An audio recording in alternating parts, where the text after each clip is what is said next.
قرآن خوانی ہو رہی ہے اور یہ 10واں ہو رہا ہے اور یہ 40واں ہو رہا ہے اور یہ برسی ہو رہی ہے، ان کا کوئی ثبوت نہیں ہے کتاب و سنت کے اندر، یہ بدعت ہو گئی۔ تو اسی طریقے سے بدعات ہیں۔ البتہ یہ ہے اب اسی طریقے سے ہمارے ہاں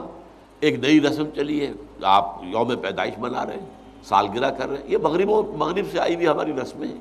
یہ کوئی صحابہ کرام سے حضور سے تو ثابت نہیں ہے۔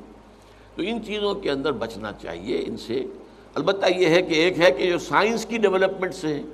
اب کوئی کہتے ہیں صاحب پھر آپ ریل گاڑی میں سفر کیوں کرتے ہیں، وہ تو صحابہ کے اور حضور کے، یہ سائنس کی ترقی سے جو چیزیں آئی ہیں یہ بالکل دوسری چیزیں ہیں، ان میں ثواب کا معاملہ نہیں ہے، یہ تو آپ کی ایک ضرورت ہے جو پوری ہو رہی ہے۔ وہ آپ ہوائی جہاز میں سفر کریں، ٹرین میں سفر کریں، کار میں سفر کریں، یہ جدید ترقیات ہیں، ان سے فائدہ اٹھانا ہے اور ان کو استعمال کرنا ہے، تو یہ اور بات ہے۔ لیکن دین میں کوئی نئی چیز جو حضور اور صحابہ سے ثابت نہ ہو اور اس کو آپ